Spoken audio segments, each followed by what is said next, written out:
사곡교회를 섬기시는 김상신 이임 목사님께서 말씀 전해 주시겠습니다. 목사님 나오실 때 우리 오른손을 들고 할렐루야로 환영해 주시면 감사하겠습니다. 할렐루야. 네, 반갑습니다. 자, 우리 한번 옆에 있는 분에게 한번 인사해 볼까요? 이렇게 인사합시다. 우리 헌신이란 무엇입니까? 한번 물어보시기 바랍니다. 어떻게 제대로 된 답변이 나오셨습니까? 제가 이 요나단의 헌신이라는 제목을 이렇게 타이틀을 붙인 거는요. 그러니까 헌신, 저는 요나단과 다윗과의 관계 속에서 이 요나단이 참 특별하잖아요. 이 특별한 어떤 인간적인 관계, 인간적으로 이 다윗을 섬기는 그 모습 속에서 우리가 찾고 있는 그 헌신의 모습이 있다라는 것이죠. 단지 그 대상이 요나단은 다윗이었다면 우리는 이것을 하나님께로 바꾸는 것이죠. 그래서 오늘 제가 이 말씀을 통해서 우리가 요나단이 다윗에게 섬겼던 그 모습을 통해서 우리가 어떻게 헌신의 모습으로 하나님께 나아갈 것인가, 그것을 깊이 있게 고민하는 그러한 시간이 되기를 바랍니다. 헌신이라는 그 단어를 인터넷에서 이제 다음이라는 그 사이트 있잖아요. 거기에서 제가 검색을 해보았습니다. 헌신. 그랬더니 두 가지로 이렇게 풀이를 하고 있더라고요. 첫 번째가 몸과 마음을 바쳐 있는 힘을 다하는 것. 몸과 마음을 바쳐서 있는 힘을 다하는 게 헌신이라는 것이고요. 두 번째가 어떤 일이나 남을 위해서 자신의 이해관계를 생각하지 않고 몸과 마음을 바쳐서 있는 힘을 다하는 것이 헌신이라는 거죠. 그러니까 두 가지를 종합해 보게 되면 헌신한다라는 건 결국은 내 중심이 아니더라고요. 우리의 생각이 중요한 게 아닙니다. 헌신한다라는 건 결국은 내가 생각하지 않고 자신의 상황보다는 헌신의 그 대상자, 그가 먼저인 거죠. 내가 좀 힘이 들어도, 내가 좀 손해를 봐도, 내가 좀 상황이 좋지 않아도 헌신의 대상자를 먼저 생각하고 그를 위해 행동하는 것이 헌신의 모습이라는 겁니다. 이러한 헌신의 모습을 우리가 성경에서 많이 찾아볼 수 있습니다. 대표적으로 바울이 그러한 헌신적인 삶을 살았죠. 그러나 저는 오늘 이 요나단의 모습 속에서 이 요나단이 다윗의 존재를 헌신하면서 섬기는 그 과정 속에서 또 헌신이라는 건 이러한 의미도 있겠구나라는 것을 제가 깨달은 걸 같이 이 시간에 공유하는 시간을 갖고자 합니다. 이 15절 말씀에 보게 되면요, 15절이 다윗이 사울이 자기의 생명을 빼앗으려고 나온 것으로 보았으므로라고 이야기하죠. 다윗은 사울에게 늘 쫓기는 그러한 상황이었죠. 이스라엘의 근대는 다윗을 잡으려고 하고 있고요. 또 다윗은 결국은 살기 위해서 도망을 갑니다. 이리저리 피하고 있는 그런 상황이죠. 쫓기고 있죠. 사울이 다윗을 죽이려고 하는 그 이유는요, 간단해요. 자기의 왕권을 유지하기 위한 행동이죠. 물론 처음에는 다윗을 사랑으로 시작할지도 모릅니다. 그러나 점점점 다윗의 위세가 막 올라가니까 거기서부터 질투하면서 점점점 왕권에 대한 위기의식을 느끼고 이것을 지켜야 한다라는 확신에 사로잡히게 되죠. 다윗을 내가 죽이지 못하면 자기가 쥐고 있는 왕권, 이 사울의 왕조가 무너질 것이기에 자신의 왕위도 지키고 자기의 왕권도 자식에게 넘기려면 반드시 다윗을 죽여야 하는 그런 상황이죠. 이 상황은요, 우리가 흔히 역사에서 볼 수 있는 왕권 다툼입니다. 왕권을 누가 차지하느냐, 이 왕권을 지키느냐 빼앗기느냐, 이 문제인 것이죠. 다윗과 사울의 관계는 그냥 심플하게 보게 되면요, 둘은 공존할 수 없는 관계입니다. 둘 중에 하나는 우리 시대로 환원을 하게 되면 둘 중에 하나는 먼 땅으로 귀향을 가거나 아니면 죽여야 하는 그런 상황인 거죠. 관계인 거죠. 이러한 적대적인 관계, 사울과 다윗의 이러한 적대적인 관계임에도 불구하고 중요한 건 이 사울의 아들이요, 또 장남이죠. 이 요나단은 다윗을 너무나 소중히 여기고 있다라는 것이죠. 우리가 읽지는 않았지만 사무엘상 18장 1절의 말씀에 보게 되면 이렇게 표현을 하고 있습니다. 요나단의 마음이 다윗의 마음과 하나가 되어 또 요나단이 그를 자기 생명같이 사랑하리라. 즉 요나단의 마음과 다윗의 마음은 하나예요. 그리고 요나단은 이 다윗을 자기 생명같이 사랑하고 있다라는 거죠. 전 여기에서 요나단의 이 모습, 요나단이 다윗을 생각하고 섬기는 이 모습에서 저는 첫 번째 헌신의 태도에 대해서 깨닫게 됩니다. 헌신이란 결국 내 마음과 상대방의 마음이 하나가 되어서 상대방을 자기 생명같이 사랑하는 그 마음의 태도라는 겁니다. 요나단은 다윗을 자기 생명처럼 사랑했기 때문에 어떻게든 지금 다윗을 살리려고 합니다. 할 수만 있다면 이 요나단은 아버지의 이러한 삐뚤어진 마음을 바꾸려고 여러 번 시도를 했죠. 그러나 사울은 절대로 아버지는 바뀌지 않았습니다. 요나단이 할 수 있는 것, 아버지의 뜻은 분명하고 아무리 이야기해도 아버지 사울은 변하지 않습니다. 그러면 요나단이 할 수 있는 것, 보통의 아들이라면 그 아버지의 뜻을 따라서 다윗과 적대적인 관계, 아버지의 편에 서겠지만 요나단은 결국 아버지의 반대편에 서게 되죠. 그리고 다윗을 도와주는 그런 상황에 놓이게 됩니다. 요나단이 이렇게까지 행동하는 이유는 저는 18장 1절이에요. 즉 요나단의 마음과 다윗의 마음이 하나였다라는 거, 여기입니다. 자기 생명처럼 다윗을 소중하기 때문에 아버지와 반대편에 서게 된죠. 마음이 하나라는 것, 이거는 이심전심이라는 한자어가 있잖아요. 서로 통한다라는 거잖아요. 다윗의 억울함, 또 다윗이 지금 미래에 대한 불안과 걱정과 염려의 마음이 있죠. 늘 쫓기기 때문이죠. 늘 피해야 되기 때문이죠. 그러나 이 요나단의 마음과 다윗의 마음이 하나라는 건, 즉 요나단은 다윗이 지금 갖고 있는 마음의 상태, 불안한 상태, 걱정하고 염려하는 그 마음에 이해를 한다라는 거죠. 그 마음을 이해하고 다윗이 지금 가지고 있는 그 마음, 아픔, 그 불안함, 이것들이 자신의 마음에도 밀려온다라는 겁니다. 그래서 같이 걱정해 주고 같이 아파해 주고 어떻게든 이 다윗이 살아갈 수 있는 길을 열어주려고 수없이 도와줍니다. 다윗을 향한 요나단의 마음은 어떻게 보면 이거예요. 하나님의 마음이죠. 하나님의 마음, 즉 긍휼의 마음이라는 겁니다. 또한 자기 생명같이 사랑한다라는 건요, 곰곰이 생각해 보았습니다. 이 자기 생명같이 사랑한다라는 건 무엇일까? 우리의 인생은 어떻게 보면 자기 중심적으로 살아가잖아요. 나를 사랑하기 때문에 다른 사람이 내 삶에 뭔가 투입되고 뭔가 관여하는 거 싫어하죠. 즉 내 중심이라는 건 내가 먼저라는 것이죠. 즉 이 요나단이 자기 생명같이 사랑한다라는 건 자신의 삶에 있어서, 선택에 있어서 최우선을 다윗에게 두고 있다라는 것이죠. 먼저예요. 다윗을 먼저 생각하는 거죠. 고민하지 않습니다. 다윗에게 어떤 일이 생기면 고민할 필요가 없습니다. 다윗을 찾아가는 거예요. 다윗을 도와주려는 겁니다. 다윗을 위한다면 아까워하지 않는 거라는 거죠. 이 요나단의 이러한 모습을 우리가 오늘 이제 헌신이기 때문에 헌신의 관점으로 연결한다면, 헌신이란 상대방의 마음을 이해하고 그 마음이 그 마음과 내가 하나이고, 그리고 상대방을 가장 귀히 여기고 먼저 만나고 찾고 구하는 관계라는 겁니다. 우리가 하나님께 헌신한다라는 거는요, 그래서 겉모습이 아니에요. 형식이 아니에요. 우리가 중요하게 생각해야 될 것은 우리가 하나님께 헌신한다라는 건 이렇게 예배의 자리에 앉아서 예배를 드린다고 해가지고 헌신하는 것이 아니라는 거죠.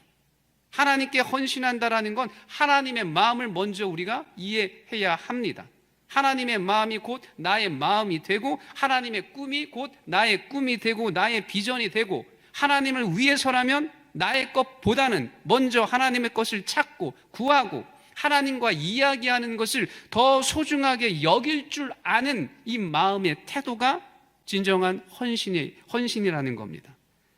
헌신은 그래서 단순히 내가 얼마만큼 일을 하느냐, 교회에서 얼마만큼 내가 사역을 하느냐, 이게 중요한 것이 아니라는 겁니다. 헌신은 먼저 우리 마음의 중심에 하나님이 각인되어 있는가, 하나님을 위해 가장 먼저 내가 선택하고 하나님을 향해 언제라도 가장 빠르게 내가 움직이는 삶의 모습이 내 신앙 가운데 있는가, 이거를 체크해 보라는 거죠. 지금 남선교회가 지금 이 자리에서 헌신 예배를 드리고 있는데요, 우리 회원들께서는 마음의 중심이 어떠하십니까? 내 마음의 중심에 무엇이 자리 잡고 있습니까? 이 예배를 드리는 이 가운데 속에서도 내 마음 속에 무엇으로 채워져 있습니까? 하나님으로 새겨져 있습니까? 새겨져 있다면 곰곰이 우리의 삶의 모습을 돌아보십시오. 나의 신앙의 노선, 신앙의 모습 속에서 하나님을 위해서 어떻게 행동하고 있습니까? 하나님이 말씀하시면 즉각 반응하는 삶을 삽니까? 하나님이 마음이 교회를 어떻게 보고 있는지, 하나님의 마음이 지금 이 광양중앙교회를 어떠한 마음으로 보고 있는지 이 자리에 앉아 계신 분들은 알고 계십니까? 하나님의 마음과 나의 마음이 같아서 하나님이 이 중앙교회를 향한 비전을 나도 가지고 있고 나도 꿈꾸고 있습니까? 헌신 예배만 드리면 헌신을 다 했다고 말할 수 있을까요? 마음에도 없는 헌신 충분히 가능합니다. 하나님을 진심으로 찾고 먼저 구하는 삶이 없는 헌신 충분히 가능하죠. 그저 직분을 가졌고 늘 해오던 헌신 예배이기 때문에 전에 앉아 있었던 그 생각과 모습을 가지고 자리만 차지할 수 있습니다. 그러나 오늘 말씀을 생각해 보면서 돌이켜 보시기를 바랍니다. 헌신한다라는 것은 하나님의 마음과 뜻을 우리가 제대로 이해하고 하나님의 마음과 나의 마음이 하나가 되는 것이고, 하나님을 가장 소중히 여기기 위해 하나님을 위해서라면 가장 먼저 내가 움직이는 거예요. 그래서 하나님께서 이 광양중앙교회를 생각하는 그 모습을 이해하고 그 하나님을 위해서 이 내가 어느 자리에서 내가 봉사해야 되는지, 그 자리가 비어 있다면 그 비어 있는 자리를 그 즉각 채워가는 것, 이러한 모습들이 우리 안에 회복되기를 바랍니다. 우리의 영적인 시간에 있어서 하나님만으로 기뻐하고 또 하나님을 향해 빠르게 움직였던 그때가 언제인지를 한번 생각해 보시기를 바랍니다. 저는 이 말씀을 준비하면서 저에게도 질문을 던져보았어요. 정말 내가 하나님 앞에 진심으로 헌신했던 것, 하나님이 말씀하시면 그 말씀만으로 기뻐하고 교회를 찾고 교회 안에서 하나님의 마음을 이해하려고 몸부림쳤던 그때가 언제였을까? 곰곰이 생각해 보니까 제가 고등학교 시절이더라고요. 고등학교 시절과 대학교에서 이제 군대 가기 전까지 참 그때는 교회가 왜 이리 좋았는지, 저희 집과 이 교회가 버스를 타고 대략적으로 50분에서 1시간이에요. 그러니까 왕복이면은 2시간이겠죠. 그런데 저는 그 시간과 거리가 전혀 저에게 뭔가로 다가오지 않았습니다. 걸림돌이 되지 않았죠. 그냥 교회를 자주 갔어요. 아무도 없는 교회에서 혼자서 막 큰 소리로 찬양도 하고 부르짖는 기도도 하고, 그냥 불 꺼진 교회 앞에만 켜놓고 앞에 있는 십자가를 보면서도 그냥 만족해하고 행복했습니다. 아무것도 없는데도, 제가 그때 고등학교 시절이고 대학교 시절이기 때문에 아무것도 없고 드릴 것도 없었는데 그냥 하나님만으로 만족하고 하나님만으로 좋았고, 그래서 하나님이 원하시는 교회를 바라보는 것, 그래서 교회에서 일하는 것도 좋았고 그 일하는 것이 비어있는 자리면 채워가고 그랬던 것이 참 제 기억에 떠오릅니다. 이렇게 하나님을 위해서 헌신했던, 순수하게 헌신했던 그때의 모습이 있는데, 그런데 중요한 건 왜 지금은 그렇게 하지 않을까? 제가 이 목회자이지만 그때의 그 모습이 저에게 없는 것 부끄럽습니다. 우리 서승기 장로님이 이 자리에 앉아 계시지만 죄송합니다. 아무튼 이런 모습이 있어요. 그때 그 시절처럼 열정적으로 헌신하지 못하는 우리의 모습들, 문득 그것에 대해서 계속 질문을 던져봅니다. 왜 나는 그때처럼 다시 돌아갈 수가 없는 걸까? 왜 그때의 헌신의 모습으로 돌아가지 못하는 것일까? 계속 저에게 질문을 던져보면 답은 하나입니다. 이제는 제가 너무 많은 것을 가지고 있는 거예요. 결혼도 했고요. 또 자녀도 있고. 그러다 보니 하나님보다 더 아끼고 소중히 여기는 삶의 모습들이 제 안에 이것저것 이 자리 저곳에서 있다라는 겁니다. 그러다 보니 중요한 하나님의 마음과 저의 마음이 점점점 불일치하는 경우들이 생기고, 하나님께 나의 마음과 생각, 오히려 제가 하나님께 나의 마음과 생각을 강요하는 경우가 생기기도 하고, 그러다 보니 하나님을 내 생명과 같이 소중히 여기지 못하는 저의 씁쓸한 모습이 있다라는 겁니다. 이 자리에 앉아 계신 분들은 어떠하십니까? 자신의 일을 하느라 바쁘지 않습니까? 주일날 예배 드리는 것은 일상에 하던 일을 잠시 멈춰서 교회 일을 할 뿐, 하나님의 마음은 빠져 있지는 않습니까?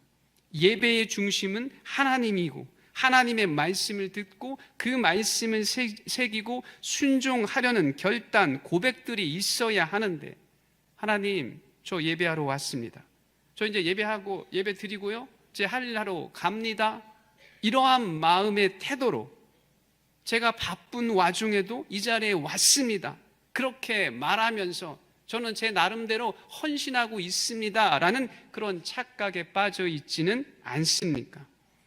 요나단과 이 다윗의 관계를요, 깊이 묵상하시면서 이 시간에 우리와 하나님과의 관계를 재정립하시기를 바랍니다.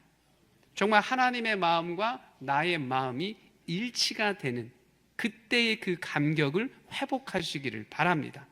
그리고 헌신의 의미, 하나님을 위해서라면 고민하지 마시고 생각하지 마시고, 하나님이 말씀하시면, 하나님이 뜻이라면 그 즉시 나의 상황을 생각하고 고려하지 않고 행동하는 그런 과감한 헌신된 삶의 모습으로 돌아서기를 바랍니다. 이게 첫 번째입니다. 그리고 두 번째, 헌신에 대해서 두 번째로 우리가 생각해 봐야 하는 관점이요, 이 16절의 말씀을 보시게 되면요, 이 16절이요, 16절 말씀에 보게 되면 요나단이 다윗에게 이르러 그에게 하나님을 힘있게 의지하게 하였는데, 이 하반부에 그렇게 나오죠. 하반부 16절 하반부에요, 요나단이 다윗에게 이르러 그에게 하나님을 힘있게 의지하게 하였는데, 전 이 말씀을 묵상하면서 어떤 느낌이냐면, 요나단은 지금 다윗에게 하나님을 굳게 의지하도록 격려를 하고 있어요. 위기와 심란한 마음에 놓여 있는 다윗에게 지금 요나단은 영적인 멘토의 역할을 지금 하고 있다라는 거죠. 요나단은 여기에서 한 발 더 나아가 다윗에게 구체적으로 제시하는 말이 있습니다.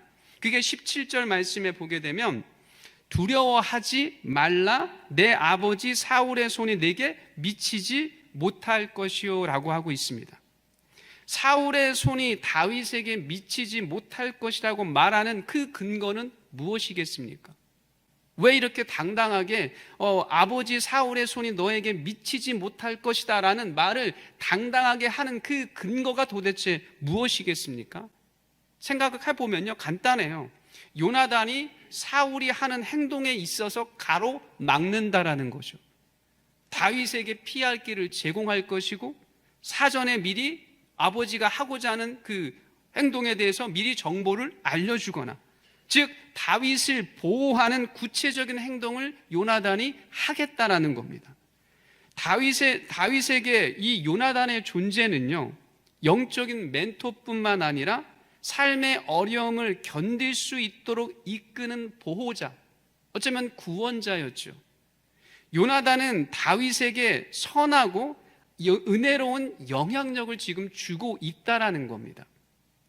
이 고마움의 은혜 때문에 다윗이 이스라엘의 왕으로 등극했을 때 그 요나단의 아들 무비보셋을 그 다윗의 아들들과 같이 한 상에 앉아 식사를 할 수 있게 해줬죠. 왕자와 같은 대우를 요나단의 아들에게 해 주었습니다. 요나단이 다윗을 섬기는 모습에서 헌신이란 이런 생각을 하게 됩니다. 즉 정말 제대로 된 헌신이란 누군가에게 영향을 주는 사람이라는 겁니다. 내가 뭔가를 하는 것도 중요하죠. 우리가 헌신한다라고 할 때 그 헌신의 주체는 내가 되기 때문에 내가 뭔가를 하는 것, 이게 헌신에 있어서 중요한 포인트죠.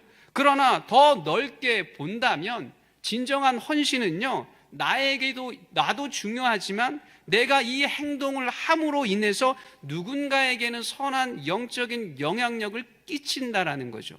마치 요나단의 행동이 다윗에게 어마어마한 큰 영향력을 주었던 것처럼 진정한 헌신의 삶은요, 나 혼자만의 기뻐하고 나 혼자 하나님과의 관계를 튼튼하게 하는 것이 아니라 내 이 행동을 통해서 누군가에게는 선한 영향력을 준다라는 겁니다. 그래서 이러한 관점에서 내가 제대로 헌신하고 있는가를 평가한다면 나만 하나님께 열심히 일하는 것이 아니라 누군가가 나의 모습을 보면서 영적으로 도전을 받고 신앙의 길을 깨닫느냐, 여기에 있다라는 겁니다. 우리가 쉽게 해서 바울의 헌신적인 삶은요, 바울 자신과 하나님과의 관계뿐만이 아닙니다. 바울의 삶은 우리에게도 선한 영향력을 주었습니다. 그래서 우리가 헌신의 삶을 산다라는 것은요, 주변의 성도들에게 더 가까이 찾아보게 되면 구역 식구들에게 또 각 기관의 회원들에게 영적인 멘토와 같은 그 영향들, 신앙의 길잡이가 되어주는 그 삶을 살아간다라는 겁니다. 한번 우리들의 모습을 돌아보시기를 바랍니다. 나는 지금 누군가에게 영적으로 어떠한 영향력을 주고 있는가?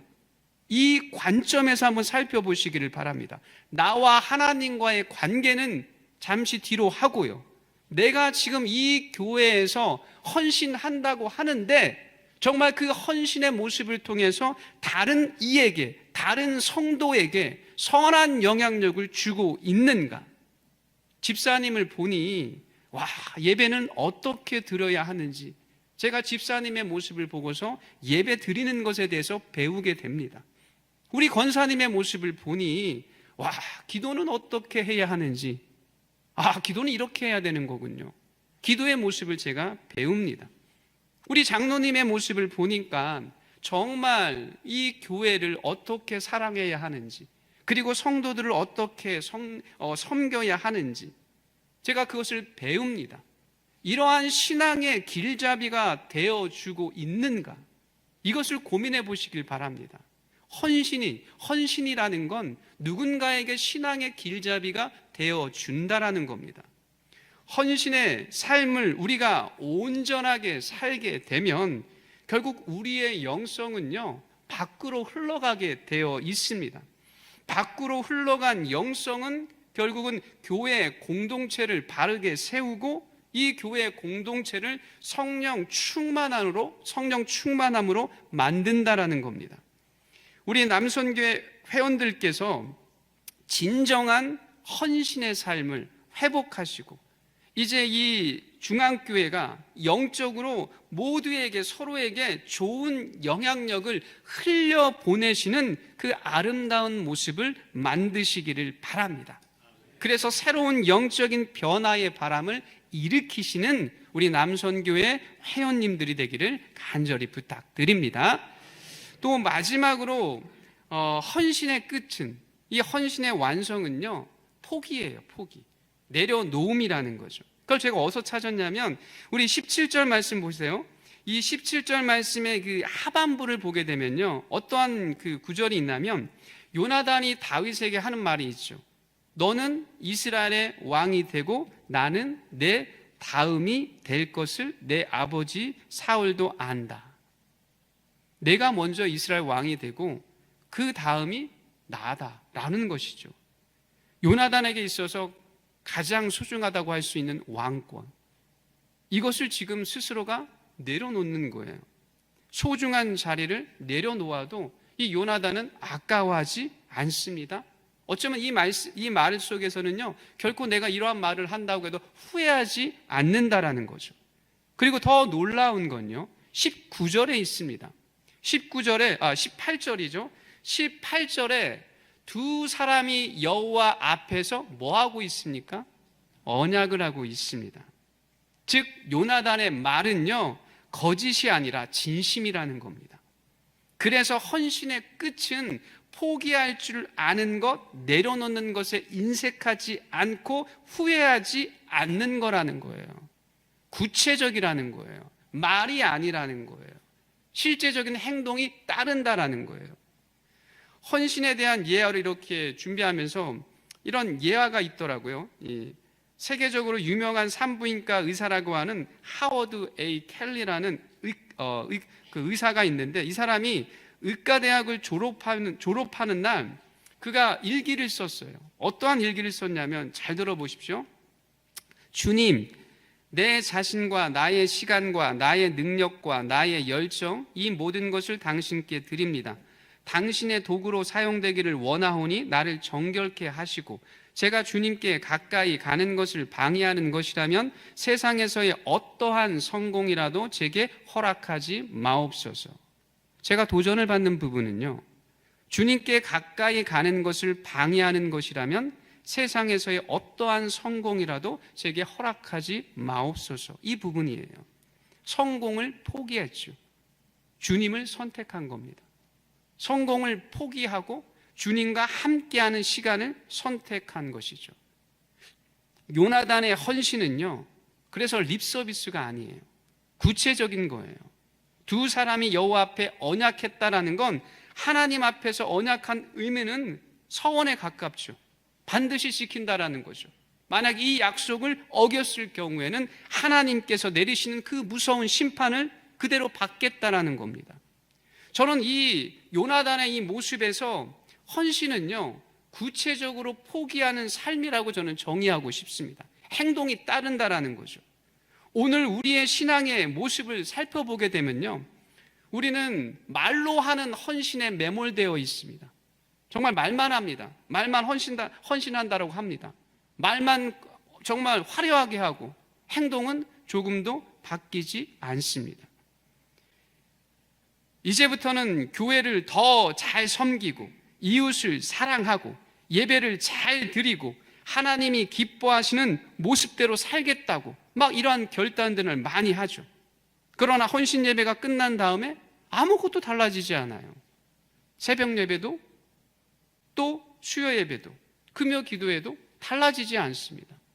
뭔가 헌신했다면, 우리는 하나님 앞에 뭔가 헌신했다면 내가 하나님 앞으로 나아가는 시간이든 무엇이든 하겠다라고 하잖아요. 그러나 헌신 예배를 드리면 그걸로 끝입니다. 헌신을 통해 뭔가 내가 다른 모습으로 하나님을 섬겨야 하는데 행동으로는 나타나지 않습니다. 구체적인 행동이 빠진 헌신은 결국 반쪽짜리에 불과하다라는 겁니다. 반쪽짜리 헌신에는요, 하나님의 능력과 기적은 우리가 기대할 수 없다라는 겁니다. 우리 강양교회, 우리 남선교회, 우리 회원들께서 오늘 헌신 예배를 통해서 진정한 헌신의 의미들을 다시금 재정립하시면서, 아까도 제가 이야기했던 것처럼 우리 남성교회 회원들의 헌신을 통해서 이 교회에 새 바람이 불기를 간절히 축원합니다. 이제 말씀을 정리하겠습니다. 헌신은요, 먼저 마음의 태도를 갖추는 겁니다. 마음의 태도를 갖추는 겁니다. 그 마음이라는 건 하나님의 마음과 나의 마음이 일치가 되는 것이고, 그 일치를 통해서 하나님의 뜻이라면, 하나님이 부르신다면 즉각적으로 행동하는 것, 하나님을 위해서 생각과 마음과 온몸이 빠르게 움직이는 것. 진정한 헌신은 주변의 성도들에게 선한 영향력을 주는 것입니다. 어떤 의미에서 신앙의 길잡이가 되어서 성도들과 교회가 하나님 앞으로 바르게 나아갈 수 있는 영적인 도움의 자리를 차지하는 것이죠. 마지막으로 헌신은 말도 아니고 우리의 순수한 고백도 아니라 구체적인 행동이 동반되는 것입니다. 신앙은 말이 아닌 구체적인 행함을 통해서 하나님의 능력이 드러나죠. 진정한 헌신은 행함을 통해서 완성된다라는 거죠. 그래서 그 완성하기 위해서 때로는 우리는 포기할 건 포기하고 내려놓아야 할 건 내려놓는 삶이 따라와야 합니다. 우리 남선교회 회원들께서는 헌신 예배를 통해서 내 마음부터 시작해서 내 주변을 돌아보시면서 영적으로 선한 영향력을 내가 지금 흘려보내기 위해서 무엇을 해야 하나? 새벽을 깨워야 하나? 예배를 이제 잘 드려야 하나? 봉사와 섬김을 잘 해야 하나? 구체적으로 헌신해야 할 것들을 하나하나 찾아가면서 나 한 사람의 변화를 통해서 이 광양 중앙교회가 정말 놀라운 성령의 바람이 불어오기를 간절히 바랍니다. 기도하겠습니다. 하나님 아버지, 우리가 헌신한다라고 이야기할 때 그것은 너무나 말과 립서비스에 불과할 때가 얼마나 많이 있습니까? 그러나 오늘의 말씀, 이 요나단이 다윗을 대하는 모습을 통해서 우리가 어떻게 하나님 앞에 헌신해야 할 것인지 곰곰이 생각해 보게 하옵소서.